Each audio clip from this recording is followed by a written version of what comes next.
कैसे हैं दोस्तों। आई होप आप लोग बहुत ही अच्छे होंगे। दोस्तों जैसा कि आप जानते हैं मैं इंग्लिश सिखा रहा हूँ आपको बहुत दिनों से और कई लोग इंग्लिश बोलना सीख भी रहे हैं। ये डे 14 है और ये 2 से 3 महीने तक चलेगा। आप एक फ्लुएंट स्पीकर बन जाएंगे, इंग्लिश बोलना सीख जाएंगे। ये गारंटी मैं आपको देता हूँ, मैं लिख के देता हूँ। आप 2 से 3 महीने तक यानी कि जो मैं पढ़ा रहा हूँ उसको अच्छे से पढ़ते हैं ना, तो आप इंग्लिश बोलना सीख जाएंगे। दोस्तों इस वीडियो को शुरू करने से पहले मैं आपको कुछ कहना चाहता हूँ। अगर आप ये वीडियो यूट्यूब पे देख रहे हैं तो प्लीज वीडियो को लाइक, चैनल को सब्सक्राइब करिए। मैं बहुत बार बोलता हूँ कि चैनल को सब्सक्राइब कर दीजिए, वीडियो को लाइक कर दीजिए, लेकिन आप लोग नहीं करते। आप लोग को लगता होगा कि वीडियो बनाने में कौन सा मेहनत है, बहुत ही हार्ड होता है दोस्तों। तो प्लीज चैनल को सब्सक्राइब कर लीजिए। कर दिया आपने, धन्यवाद। अगर फेसबुक पे देख रहे हैं तो प्लीज पेज को लाइक कर दीजिए, क्योंकि मैंने फेसबुक आईडी बनाया है। ये फर्स्ट वीडियो जाएगी फेसबुक पे। चलिए दोस्तों इस वीडियो को शुरू करते हैं। दोस्तों आप डेली लाइफ में यूज करते होंगे कि मुझे खाना पड़ता है, मुझे वहां जाना पड़ता है, मुझे जाना पड़ेगा, मुझे तुम्हें मारना पड़ेगा, मुझे उसे कॉल करना पड़ेगा। ऐसे सेंटेंसेस को कैसे बनाते हैं चलिए देखते हैं। सबसे पहले हम पड़ता वाला देखते हैं। इसे मजबूरी वाले सेंटेंसेस भी कहा जाता है, क्योंकि वो कोई काम मजबूरी में करना पड़ता है या पड़ेगा। चलिए देखते हैं, जैसे कि मुझे खाना पड़ता है, मुझे खाना पड़ता है यानी कि ये कुछ चीज है, कुछ चीज है जो खाना पड़ता है मजबूरी में। कोई खुशी से तो नहीं बोलेगा कि मुझे जाना पड़ता है, ये खुश होके नहीं ना बोलेगा, वैसा एक्सप्रेशन भी रहना चाहिए ना। तो क्या होगा, मुझे खाना पड़ता है, इसके लिए एक स्ट्रक्चर होता है have to, have to, have to. तो सबसे पहले हम सब्जेक्ट करेंगे आई, उसके बाद क्या है हैव टू, हैव टू। मुझे पड़ता है, क्या पड़ता है, खाना, I have to eat. Verb की फर्स्ट फॉर्म आएगी, वर्ब की फर्स्ट फॉर्म आएगी दोस्तों, आई हैव टू ईट, मुझे खाना पड़ता है। चलिए दोस्तों हम अपना दूसरा सेंटेंस देखते हैं। तुम्हें जाना पड़ता है, तुम्हें जाना पड़ता है, तुम्हें जाना पड़ता है। तो क्या होगा दोस्तों, यू, उसके बाद have to, you have to go, you have to go. तुम्हें जाना पड़ता है, यू हैव टू गो। दोस्तों अगर आप वीडियो को लाइक नहीं किए तो प्लीज वीडियो को लाइक कर दीजिए, चैनल को सब्सक्राइब कर दीजिए। You have to go. दोस्तों अगर सब्जेक्ट प्लूरल होगा, यानी कि अगर आई, यू, वी, दे होगा और कोई प्लूरल वर्ड होगा ना, तो उसके साथ हैव टू आएगा, हैव टू। अगर सब्जेक्ट सिंगुलर होगा, यानी कि ही, शी, इट या फिर कोई नाउन, दैट मीन्स किसी का नेम होगा, तो वहां पर हैज टू आएगा। अगर आई, यू, वी, दे होगा तो हैव टू आएगा। ही, शी, इट या किसी का नेम होगा, नाउन होगा, सिंगुलर होगा, तो हैज टू आएगा। यानी कि अगर यहां पर सेंटेंस ऐसे रहता है कि उसे वहां जाना पड़ता है, उसे वहां जाना पड़ता है।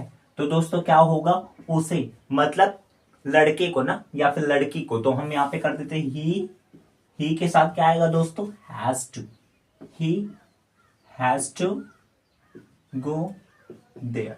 वहां का क्या होगा, there, he has to go there. Simple होगा आपके लिए, बहुत ही आसान है। वीडियो को लाइक जरूर से कर दीजिएगा, फेसबुक पे देख रहे हैं तो वो भी, he has to go there. अब दूसरा देखते हैं, सरिता को पढ़ाना पड़ता है, सरिता को पढ़ाना पड़ता है। तो क्या होगा दोस्तों, Sarita has to teach, Sarita has to teach यानी कि सरिता को पढ़ाना पड़ता है, Sarita has to teach. Verb की फर्स्ट फॉर्म ही आएगी। बहुत ही आसान है, आपको समझ में आ रहा होगा। चलिए दोस्तों अब दूसरा सेंटेंस देखते हैं। मुझे वहां जाना पड़ेगा, मुझे तुम्हें कॉल करना पड़ेगा, उसे मुझे कॉल करना पड़ेगा। ऐसे सेंटेंसेस को कैसे बनाते हैं चलिए देखते हैं। इसके लिए स्ट्रक्चर यूज होता है विल हैव टू। वहां पर हैव टू था, यहां पर क्या होगा दोस्तों, विल हैव टू। सबके साथ विल हैव टू आएगा, ठीक है।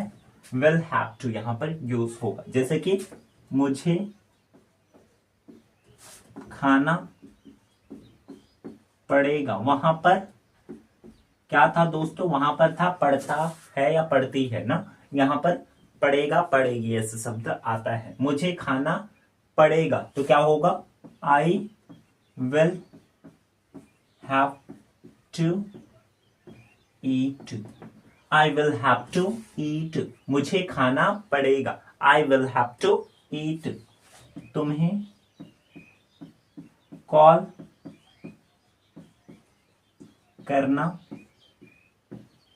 पड़ेगा, क्या होगा दोस्तों इसका, यू विल हैव टू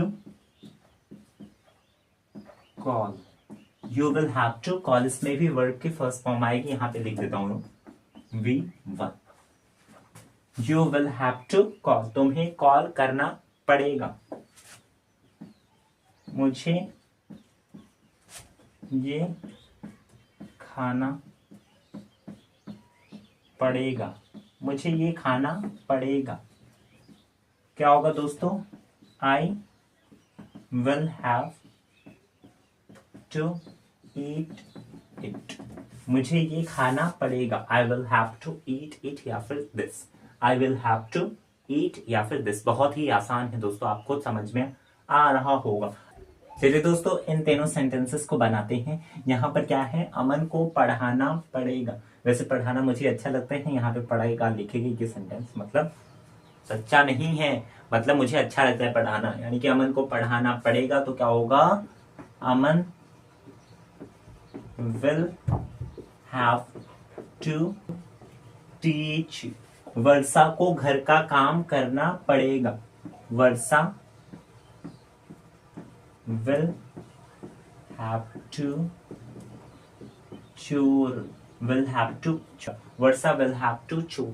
अब आप लोग सोच रहे होंगे कि मैंने यहाँ पे चोर क्यों लिखा है, तो मैं आपको बताना चाहता हूं कि घर का काम करने को इंग्लिश में बोलते हैं चोर, CHORE, चोर यानी कि घर का काम चोर यानी कि घर का काम। मुझे तुम्हें जान से मारना पड़ेगा, I will have to kill you, यानी कि मुझे तुम्हें जान से मारना पड़ेगा, I will have to kill you, I will have to kill you. अगर आप ऐसे बोलना चाहते हैं ना शॉर्ट्स में, अच्छा लगेगा बोलने में, तो आप बोल सकते हैं I have to kill you, I will have to, instead of speaking I will have to, you can say that I have to kill you. आप बहुत ही आसानी से सेंटेंसेस को बना सकते हैं। चैनल को सब्सक्राइब कर लीजिए, लेकिन आप नहीं करते हैं, पता नहीं क्यों, तो प्लीज दोस्तों प्लीज चैनल को सब्सक्राइब कर लीजिए। आपको लगता होगा कि बहुत ही आसान होता है वीडियो बनाना, बहुत ही हार्ड होता है, तो प्लीज चैनल को सब्सक्राइब कर लीजिए, क्योंकि सब्सक्राइब करने पे कोई आपका कुछ लगेगा नहीं, पैसा नहीं लगेगा, तो प्लीज कर लीजिए। कर दिया आपने, धन्यवाद दोस्तों। आई थिंक आपको ये वीडियो पसंद आई है, तो प्लीज वीडियो को लाइक करें, चैनल को सब्सक्राइब करें, and thanks for watching this video, have a nice day.